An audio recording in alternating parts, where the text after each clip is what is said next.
लोग, स्वागत है आपका आपके चैनल विक्टोरियस एकेडमी में। और आज हम लोग स्टडी करेंगे अबाउट प्लांट न्यूट्रिशन। देखो बच्चा पार्टी, हम लोगों ने लाइफ प्रोसेस क्लास 10th के चैप्टर की स्टार्टिंग की थी। Introductive part, that what is life process, what is nutrition, what is mode of nutrition, इन सब के बारे में हम लोगों ने प्रीवियस लेक्चर में आराम से हम लोगों ने इसकी स्टडी की है। आज हम लोग स्टार्ट करेंगे अबाउट प्लांट न्यूट्रिशन।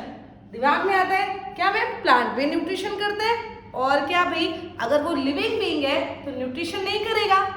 तो आप लोगों को डेफिनेशन समझनी पड़ेगी बेटा कि it is a complex process. अगर हम लोग प्लांट न्यूट्रिशन की बात करें तो ये कैसी प्रोसेस कहलाएगी मुन्ना, ये बहुत ही ज्यादा कॉम्प्लेक्स प्रोसेस है। हम लोगों में इस तरीके की कोई प्रोसेसिंग नहीं पाई जाती जिसमें इस कॉम्प्लेक्स प्रोसेस में क्या होता है कि प्लांट अपना खाना खुद बनाते हैं। यार ये बड़ी बात है, ये हम एनिमल्स में क्वालिटी नहीं होती लेकिन हमारे प्लांट में क्वालिटी होती है that they can make their own food. So what is the definition of plant nutrition? That it is a complex process in which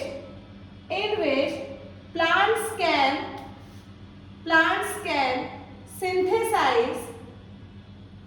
can synthesize their own food material, जिसमें plants अपना खाना खुद बना सकते हैं। Plants synthesize or make their own food material and the process is called, Munna क्या कहलाता है, अब तक दिमाग में आ गया होगा, and the process is called, तो आपका आंसर है फोटोसिंथेसिस। यही एक रिएक्शन है जिसके थ्रू प्लांट अपना खाना खुद बनाते हैं। फोटोसिंथेसिस प्रोसेस के द्वारा plants make their own food. समझ में आई रिएक्शन, समझ में आई? बोलो सभी को समझ में आई बात कि फोटोसिंथेसिस क्या होता है। एक तरीके से आपको पता चला कि प्लांट में न्यूट्रिशन प्रोसेस को फोटोसिंथेसिस प्रोसेस कहते हैं और इस प्रोसेस में प्लांट अपना खाना खुद बनाते हैं। Plants make their own food और we can say that plant synthesize their own food, but in which form, so that we can write the reaction of photosynthesis। इसके रिएक्शन क्या होती है तो आप लोग सीखेंगे बेटा 6CO2, इसको याद रखना जरूरी है। देखो भाई बैलेंसिंग है, अगर आप बैलेंसिंग करना जानते हो, वैसे अब तक तो पता चल गया होगा, क्लास 10 के केमिस्ट्री में पहले चैप्टर में ही केमिकल इक्वेशन एंड रिएक्शन है। अभी जब ये चैप्टर स्टार्ट करेंगे तो आप लोगों को बैलेंसिंग भी सिखा दी जाएगी कि कैसे आप लोग छोटी छोटी रिएक्शंस को बैलेंस कर, छोटी बड़ी कैसी भी रिएक्शन को आप लोग बैलेंस कर सकते हो व्हाटएवर। यहाँ पर आप लोग देखते हो 6CO2 प्लस 12H2O, एरो बनाकर आप क्या लिखोगे, क्लोरोफिल, और साथ ही साथ में यहाँ पर क्या लिखोगे, सनलाइट, और प्लस आप जाकर आपका प्रोडक्ट बनेगा which is called as glucose, जिसको हम लोग क्या कहते हैं मुन्ना, ग्लूकोज। साथ में क्या बनता है, O2, और साथ में क्या बनता है, H2O। ये रिएक्शन है, मेरे साथ सब लोग बोले 6CO2 plus 12H2O, arrow, sunlight and chlorophyll, C6H12O6 plus 6O2 plus 6H2O। सभी को रिएक्शन याद हुई? एक बार और मेरे साथ दोहराइए। सबसे पहले 6CO2 plus 12H2O, arrow, sunlight and chlorophyll, क्या बनेगा, C6H12O6 plus 6O2 plus 6H2O। सभी को याद हुआ? Very nice. तो आप लोगों को एक बात समझ में आई कि फोटोसिंथेसिस की प्रोसेस में कुछ रॉ मटेरियल्स हैं जो यूज होने हैं। यानी कि पहली बात तो आपको समझ में आना चाहिए कि द प्रोडक्ट ऑफ फोटोसिंथेसिस, आपको समझना चाहिए कि द प्रोडक्ट ऑफ फोटोसिंथेसिस, तो आपको तुरंत आपके दिमाग में आंसर आ जाएगा। आपके सामने लिख रखा है बेटा प्रोडक्ट क्या होगा, तो आपका आंसर है ग्लूकोज। ये मेन प्रोडक्ट है। ये कैसा प्रोडक्ट कहलाता है, मेन प्रोडक्ट कहलाता है। और ये जो प्रोडक्ट है मुन्ना, जैसे ऑक्सीजन, ये बाई प्रोडक्ट होते हैं। बाई प्रोडक्ट का मतलब सेकेंडरी प्रोडक्ट, ठीक है। फोटोसिंथेसिस एक ऐसी रिएक्शन है जो हम लोगों को लाभ देती है, हम लोगों के लिए एक वरदान है यार, बोन है यार, हम लोगों के लिए ये ईश्वर का एक वरदान है कि हम लोगों में कि प्लांट फोटोसिंथेसिस करके हमको ऑक्सीजन देते हैं। हम लोग रेस्पिरेशन, हम लोग ब्रीदिंग ऑक्सीजन की सहायता से ही तो करते हैं। ऑक्सीजन ना हो तो हम लोग ब्रीदिंग कैसे करेंगे? तो भैया इसलिए प्लांट का होना तो बहुत जरूरी है, जो हम इंसान अभी समझ नहीं पा रहे हैं। तो भैया प्लीज अपने लाइफ टाइम में कम से कम 2-3 पेड़ सब लोग लगाइए, क्योंकि अगर ऑक्सीजन नहीं रहेगी तो हम लोग नहीं रहेंगे। प्लांट नहीं रहेंगे तो ऑक्सीजन नहीं रहेगी, ऑक्सीजन नहीं रहेगी तो फिर हम लोग भी सर्वाइव कैसे कर पाएंगे। चलिए वॉट एवर, हम लोगों ने एक बात समझ ली कि जो प्रोडक्ट होते हैं फोटोसिंथेसिस के वो ग्लूकोज होता है और ऑक्सीजन होता है। इतनी बात समझ में।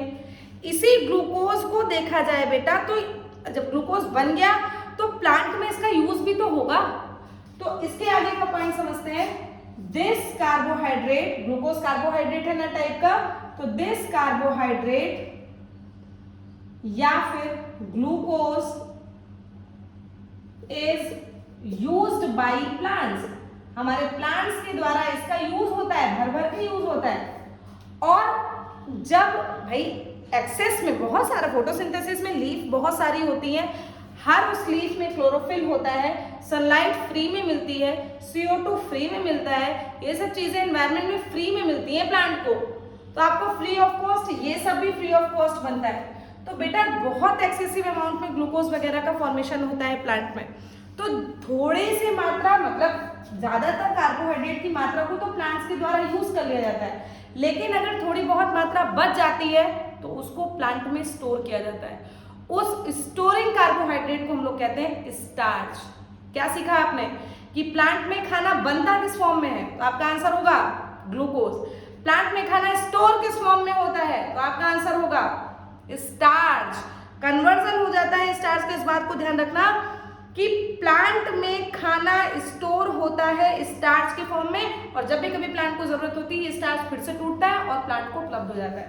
तो क्या होगा, this carbohydrate is used by plants and some amount of glucose is converted into किसमें, स्टार्च में, and stored in किसमें मुन्ना, लीव्स में स्टोर हो जाता है। तो आपको क्या पता चला कि स्टार्च के फॉर्म में खाना स्टोर होता है, और कहाँ स्टोर होता है, लीव्स में। और जब भी प्लांट को नीड होती है ये स्टार्च फिर से ग्लूकोज में टूटता है और उपलब्ध हो जाता है प्लांट को जैसे उसको जरूरत होती है। क्लियर हुआ आप लोगों को? Very good. अगर आप लोग को ये चीज क्लियर हो गई हो, अच्छा इसकी तुलना जरा एनिमल से करते हैं। एनिमल में खाना किस फॉर्म में जाता है भाई, एनिमल में खाना भी तो ग्लूकोज के फॉर्म में जाता है। तो इन एनिमल इट इज, लिखवा देते हैं, कंपेयर कर देते हैं, it is the same way as animal. ये एनिमल हम लोगों के जैसे सेम होता है बेटा, एनिमल हम लोगों के जैसे, ह्यूमन के जैसे यार, बिकॉज हमारे शरीर में भी खाना किसके फॉर्म में जाता है, ग्लूकोज के फॉर्म में, लेकिन उसको स्टोर किस फॉर्म में किया जाता है, नहीं पता। ग्लूकोज को ग्लाइकोजन में कन्वर्ट कर दिया जाता है, इसीलिए ग्लाइकोजन को एनिमल स्टार्च कहते हैं। देखिए it is the same way as animal because glucose is used in body but stored as glycogen, और ग्लाइकोजन को हम लोग कहते हैं एनिमल स्टार्च। और जब कभी ह्यूमन को या फिर एनिमल को नीड होती है, जैसे फास्टिंग हो गई, काफी लंबे समय तक फास्टिंग हो गई, इमरजेंसी हो गई, नहीं मिल पा रहा है खाना, तो क्या होता है बेटा, ये ग्लाइकोजन फिर से टूटता है किसमें, ग्लूकोज में, और ह्यूमन को एनर्जी दे देता है। समझ में आया इतनी बात? छोटी सी बात है यार, इन सबको तो आप लोगों को तुरंत समझ में आ जाना चाहिए। चलिए एक बार दोहराते हैं, स्क्रीनशॉट लीजिए पहले तो, इसको रिवाइज करते हैं, उसके बाद आगे के प्रोसेसिंग को समझाते हैं। देखिए क्या क्या पढ़ा आपने कि प्लांट न्यूट्रिशन क्या होता है, it is a complex process in which plants can make their own food, और we can say that plants synthesize their own food by the process of photosynthesis. The reaction of photosynthesis is 6CO2 plus 12 H2O, arrow बनाकर उसके ऊपर chlorophyll and sunlight use होती है, and the product is C6H12O6 which is called as glucose plus 6O2 and 6H2O. They are the byproducts of photosynthesis. The main product is called glucose and the byproduct is called oxygen gas. The glucose is synthesized is used by the plant. जो glucose बनता है उसको plant use करते हैं, but which glucose which is not used by plant is stored as starch. Starch के form में plant में food store होता है। कहाँ स्टोर होता है? लीफ में स्टोर होता है। ये बिल्कुल एनिमल के जैसे है, जैसे एनिमल में ग्लूकोज के फॉर्म में खाना आता है but it is stored in glycogen. Human में कहाँ स्टोर होता है बच्चा पार्टी? तो ग्लाइकोजन स्टोर होता है लीवर में। याद कर लो यार, छोटी बातें हैं, याद करो। ग्लाइकोजन कहाँ स्टोर होता है मुन्ना? तो आपका आंसर हो जाएगा लीवर में। स्क्रीनशॉट आपने ले लिया होगा। इसके आगे हम लोग बात करेंगे कि किन किन मटेरियल्स को यूज करके फोटोसिंथेसिस होता है। नोट कीजिए, शाबाश। इसके बाद हम लोग पढ़ेंगे what is raw material of photosynthesis. छोटे छोटे टॉपिक्स हैं यार, फटाफट इसको तैयार कीजिए। कुछ भी नहीं रखा है इस चैप्टर में। हाँ लेंदी है, नो डाउट, ये मैं भी मानती हूँ लेंदी है, लेकिन है बहुत इजी और इंटरेस्टिंग। तो अब हेडिंग हम लोग पढ़ेंगे Munna, raw material of photosynthesis.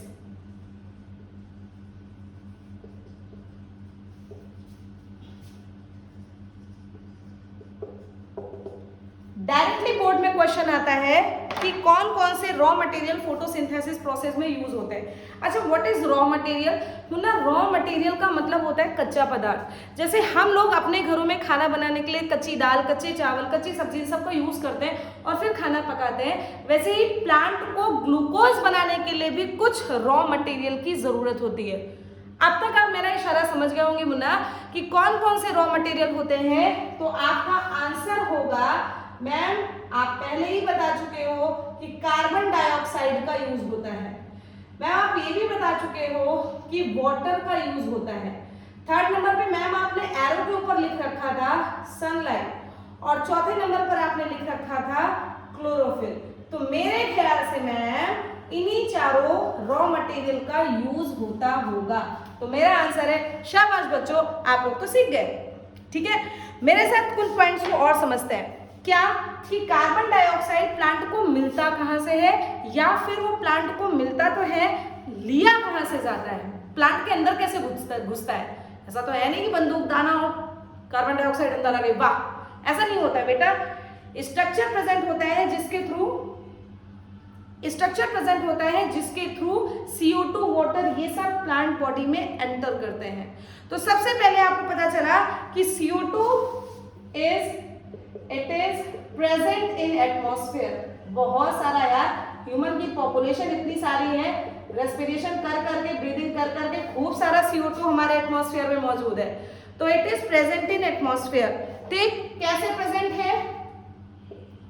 Bye respiration. Respiration करके ये हमारे एटमॉस्फेयर में प्रेजेंट है। प्लांट में एंटर कैसे करता है बेटा? हमारे लीफ में कुछ स्ट्रक्चर पाए जाते हैं जिनको स्टोमेटा कहते हैं, उसके थ्रू CO2 एंटर करता है and it enters in leaf through क्या? स्टोमेटा। अभी इसका स्ट्रक्चर आपको डिफाइन करेंगे, बस 2 मिनट के रॉ मटेरियल पढ़ लीजिए, फिर समझ में आ गया होगा। आते हैं वाटर पे। अच्छा, प्लांट को वाटर कहां से मिलता है बताओ, खुद बताओ। प्लांट को वाटर सॉइल से मिलता है, इसीलिए मतलब सॉइल में देखो, रूट्स में क्या होती है मुन्ना, छोटी छोटी सी रूट हेयर पाए जाते हैं, इस तरीके से रूट हेयर्स पाए जाते हैं। और सॉइल में अगर इस तरीके से आपके पानी होगा तो आपको पता है ये बात कि रूट्स या फिर प्लांट्स में एक टिश्यू होता है जिसको जाइलम टिश्यू कहते हैं। जाइलम याद करने के लिए आप लोगों को याद करवाया है मैंने, जा से जल, जा से जाइलम, यानी कि पानी को ट्रांसपोर्ट करवाने के लिए कौन सा टिश्यू जरूरी है प्लांट में? तो आपका आंसर हो जाएगा जाइलम टिश्यू। तो क्या हुआ? वाटर इज ट्रांसपोर्टेड अपवर्डली, ऊपर की तरफ। भाई रूट से ऊपर की तरफ भेजा नहीं है कि नहीं, क्योंकि फोटोसिंथेसिस की प्रोसेस लीफ में होती है। Water is transported upwardly through, किसके थ्रू मुन्ना? अब तक आ गया होगा भाई answer, through xylem tissue, through xylem tissue. Confirm? Sunlight तो भर के हमारे एटमॉस्फेयर में होती। सनलाइट में है क्या यार? सनलाइट तो नेचुरल रिसोर्स है। हम लोग सूर्य देवता को नमस्कार करें और थैंक यू बोले कि थैंक यू सर, जो आप फोटोसिंथेसिस को करवाने में मदद कर रहे हो। अदरवाइज प्लांट अपना ना खाना बनाते, ना हमको वो खाने के फॉर्म में न्यूट्रिशन मिलता, और ना ही हमको फ्री की ऑक्सीजन मिलती। तो कैसे ह्यूमन सर्वाइव करते इस अर्थ पे? सो दैट सन जी को भी भैया thank you so much.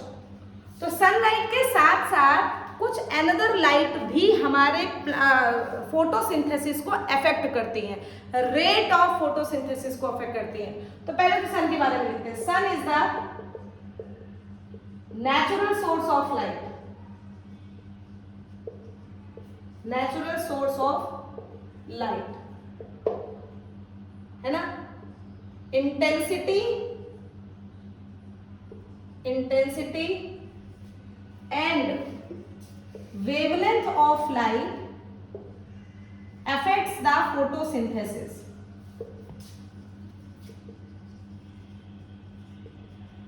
Photosynthesis को अफेक्ट करने का काम करती है, जैसे इंटेंसिटी, जैसी वेवलेंथ, वैसा। क्योंकि हमको पता है कि सनलाइट में 7 कलर होते हैं, जिनका वेवलेंथ अलग अलग होता है, जिनकी फ्रीक्वेंसी अलग अलग होती है, जिसकी इंटेंसिटी अलग अलग होती है। समझ में आई बात? तो अब हम लोग जानेंगे कि किस लाइट में क्या। देखिए पेन थोड़ा सा बदल रहे हैं, थोड़ा सा कलर दिखा दे। सुने, अगर आपसे पूछे रेट ऑफ फोटोसिंथेसिस सबसे ज्यादा किसमें, दिमाग में आता होगा प्लांट हरे होते हैं, हरे होते हैं, हरे होते हैं, तो रेट ऑफ फोटोसिंथेसिस भी हरे कलर में ज्यादा होगा। दिमाग से तुरंत गलत चीजों को बाहर निकालो। रेट ऑफ फोटोसिंथेसिस सबसे कम ग्रीन लाइट में होता है मुन्ना। पेन चेंज करके लिखते हैं, rate of photosynthesis is minimum, rate of photosynthesis is minimum in green light। सबसे कम ग्रीन लाइट में फोटोसिंथेसिस होती है, ठीक। फिर ज्यादा मैम किस में होती है, बताओ, सोचो, बताओ। रेट ऑफ फोटोसिंथेसिस ज्यादा किस में होती है? तो हमारा आंसर होगा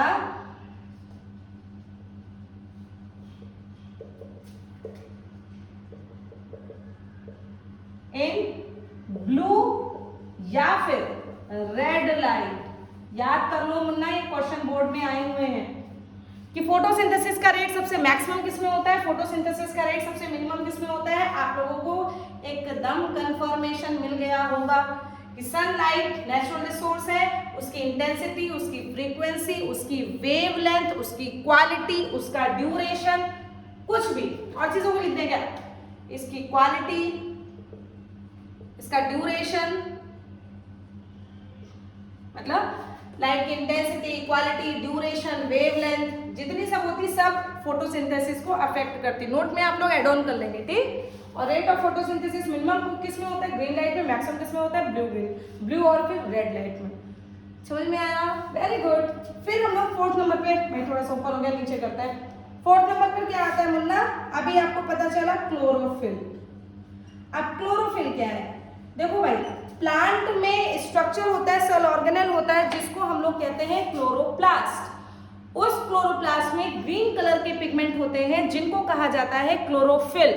ये क्लोरोफिल लाइट को कैप्चर करने का काम करते हैं। जैसे याद होगा आप लोगों को एंटीना, जब छोटे हम लोग थे तो हम लोगों के घरों में एंटीना होता था। फिर एंटीना घुमाकर हम लोग सैटेलाइट सिग्नल मिलवाते थे, तब टीवी में चैनल्स आते थे, ठीक है। हवा चल जाती थी, एंटीना घूम जाता था, और जब एंटीना घूम जाता था तो टीवी में कुछ नहीं आता था। फिर हम लोग छत पे जाके एंटीना घुमाकर सिग्नल पकड़वाते थे। अब तो खैर वो सब चल गया, डिश टीवी है और रिलायंस, ये सब चीजें अपने चल गई। वो तो डायरेक्टली ऐसे सेट कर दिया जाता है कि वो डायरेक्टली सिग्नल को कैप्चर करके आपकी टीवी तक पहुंचाता है। हम लोगों ने वो वाले एंटीनास देखे हैं। तो एंटीना का मतलब होता है सिग्नल को पकड़ना। तो क्लोरोफिल भी आपके क्या काम करता है, लाइट को पकड़ने का काम करता है। तो क्लोरोफिल इज प्रेजेंट इन, आपका आंसर होगा, पेन ब्लैक से लिखते हैं ना, sorry. It is present in, तो आपका आंसर हो जाएगा कहाँ बेटा, क्लोरोप्लास्ट के अंदर। क्लोरोप्लास्ट ग्रीन प्लांट्स में पाया जाने वाला स्ट्रक्चर है। It is present in chloroplast of green plant, ठीक है। हरे पौधों में क्लोरोप्लास्ट होता है, ठीक है। इट इज अ पिगमेंट, ये एक पिगमेंट है मुन्ना। पिगमेंट का क्या मतलब, हिंदी में देख लो भाई, पिगमेंट को रंगा कहते हैं, जो कलर्स प्रोवाइड कराते हैं। It is a pigment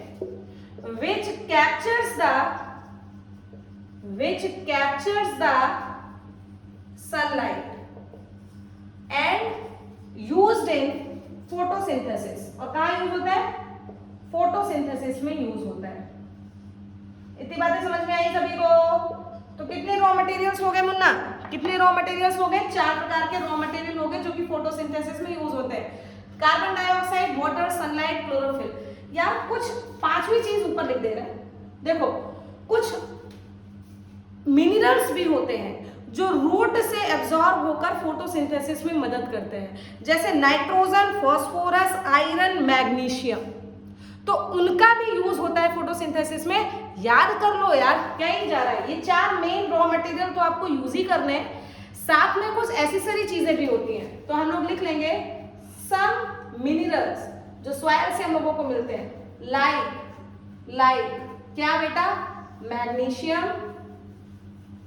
nitrogen, phosphorus and chlorine. इतनी सारी चीजें आपकी यूज होती हैं।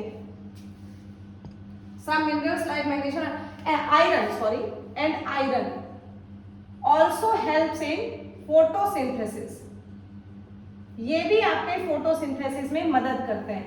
तो इस तरीके से 5 पॉइंट आपको समझ में आ गए कि इन चीजों का प्रयोग करके हमारे प्लांट न्यूट्रिशन करता है। क्लियर हुआ बच्चों? स्क्रीनशॉट लीजिए। इसके बाद आप लोगों का छोटा सा टॉपिक और बच रखा है। वो क्या टॉपिक है? वो टॉपिक है कि फोटोसिंथेसिस के इवेंट्स क्या है और फोटोसिंथेसिस में कौन से कहाँ होता है, कुल मिलाकर site of photosynthesis and events of photosynthesis. ये 2 चीजें बच रखी हैं, तो इनको हम लोग करेंगे अपने नेक्स्ट लेक्चर में। तब तक इसका स्क्रीनशॉट लेकर आप लोग इसको अच्छे से रिवाइज कीजिए। तब तक के लिए बच्चों, थैंक यू सो मच।